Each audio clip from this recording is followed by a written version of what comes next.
Assalamualaikum warahmatullahi wabarakatuh. Di sini saya akan menjawab beberapa soal UTS pelajaran matematika diskrit. Sebelumnya perkenalkan, nama saya As'adul Albab. Nomor induk saya 2006 0511 0096. Saya dari Teknik Informatika kelas C. Pertanyaan pertama, jelaskan alasan kita bisa mempercayai pernyataan jika saya terpilih dan Indonesia maju, maka Indonesia pasti maju. Nah, variabel proporsionalnya P. Jika saya terpilih, Q. Indonesia maju, implikasi Q, maka Indonesia pasti maju. Maka jadinya P dan Q implikasi Q. Kita melihat tabel kebenaran. Jika P benar, Q benar, maka P dan Q benar. Jika P benar, Q salah, maka P dan Q salah. Jika P salah, Q benar, maka P dan Q salah. Jika P salah, Q salah, maka P dan Q salah. Kita mengacu pada P dan Q implikasi Q, P dan Q implikasi Q. Jika P dan Q benar, Q benar, maka jadi benar. Jika P dan Q salah, Q salah, maka jadi benar. Jika P dan Q salah, Q benar, maka jadi benar. Jika P dan Q salah, Q salah, jadi benar. Jadi kesimpulannya adalah, menurut tabel kebenaran, pernyataan di atas termasuk ke dalam tautologi, sehingga pernyataan tersebut dapat dipercaya karena memiliki hasil yang memungkinkan benar sangat besar, dan tidak ada kemungkinan menghasilkan salah. Pertanyaan kedua, jelaskan alasan kita sebaiknya tidak mempercayai pernyataan jika saya terpilih atau Indonesia maju, maka Indonesia pasti tidak maju. Variabel proporsionalnya P. Saya terpilih, Q Indonesia maju, dan negasi Q sama dengan Indonesia pasti tidak maju. P. Saya terpilih, ini lambang atau, Q Indonesia maju, negasi Q implikasi negasi Q, maka Indonesia pasti tidak maju. Mari kita melihat tabel kebenaran. Jika P benar, Q benar, negasi Q salah, maka P atau Q benar. Jika P benar, Q salah, negasi Q benar, maka P atau Q benar. Jika P salah, Q benar, negasi Q salah, maka P atau Q benar. Jika P salah, Q salah, negasi Q benar, maka P atau Q sama dengan salah. Mari kita lihat pada P atau Q implikasi negasi Q. Jika P atau Q benar, negasi Q salah, maka jadinya salah. Jika P atau Q benar, negasi Q benar, maka jadi benar. Jika P atau Q benar, negasi Q salah, maka jadi salah. Jika P atau Q salah, negasi Q benar, maka jadi benar. Menurut tabel kebenaran tersebut, pernyataan di atas termasuk kontingensi, yang mana belum tentu seluruh hasil pernyataan adalah sepenuhnya benar dan masih memiliki kemungkinan menghasilkan nilai yang salah. Pertanyaan yang ketiga, di antara sekelompok mahasiswa 100 orang, ternyata 44 orang suka mata kuliah matematika distrik, 52 orang mempunyai kalkulus, 42 orang suka bahasa Inggris, 16 orang suka matematika distrik dan kalkulus, 15 orang suka matematika distrik dan bahasa Inggris, 14 orang suka kalkulus dan bahasa Inggris, dan 15 orang tidak suka ketiga pelajarannya. Soal yang pertama, gambarlah diagram Venn untuk menunjukkan keadaan di atas. Kita membuat data-datanya dulu. S untuk jumlah mahasiswa internal, A untuk Lingkaran A ini untuk matematika distrik, B ini untuk kalkulus, C ini untuk bahasa Inggris. Begini, A, yang orang yang menyukai matematika distrik ada 14, yang suka matematika distrik dan kalkulus ada 16 dikurangi 16, yang suka matematika distrik dan bahasa Inggris ada 15 dikurangi 15, min X sama dengan 13 plus X. Yang B, 52 orang dikurangi 16 min X dikurangi 14 min X dikurangi X jadinya 22 plus X. Yang C, 42 min 15 min X min 14 min X min X sama dengan 13 plus X.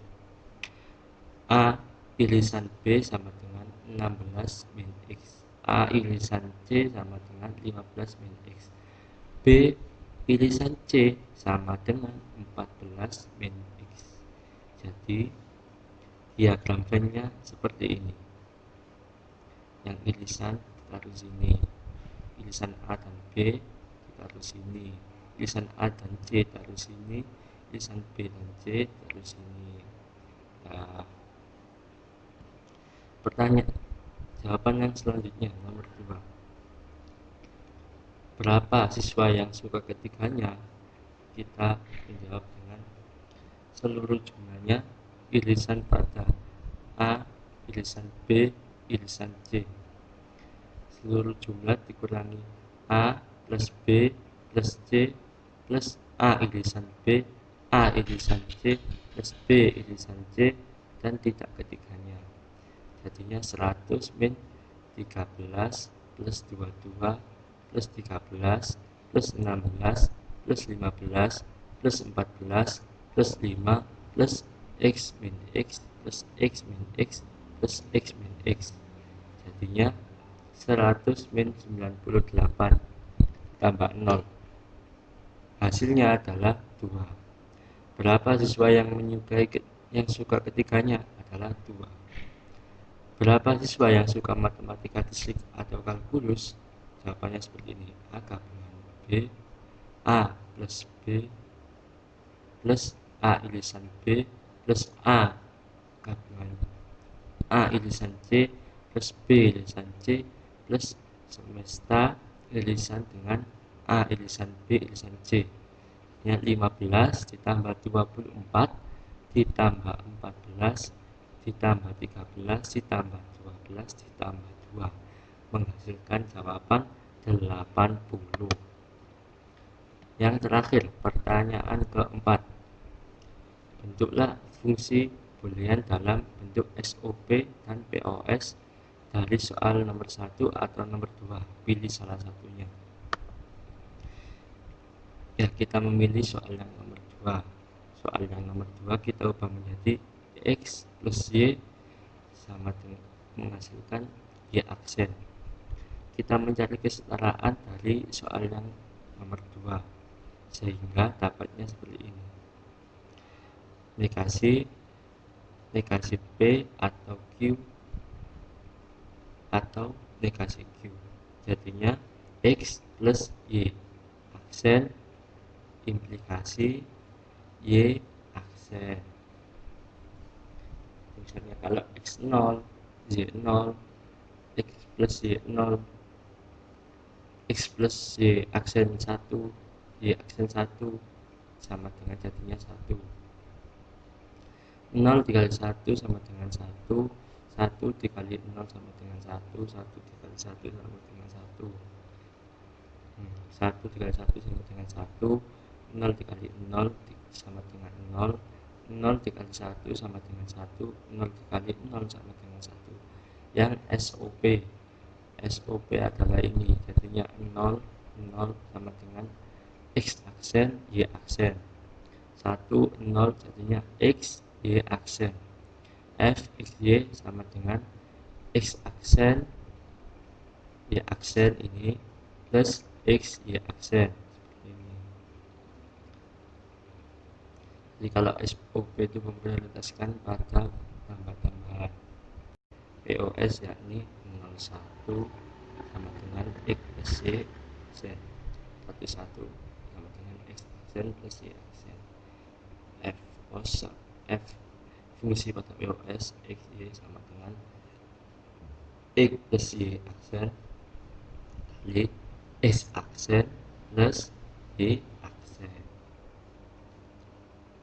Ya, kalau POS adalah memprioritaskan pada pertambahan jika SOP memprioritaskan pada perkalian.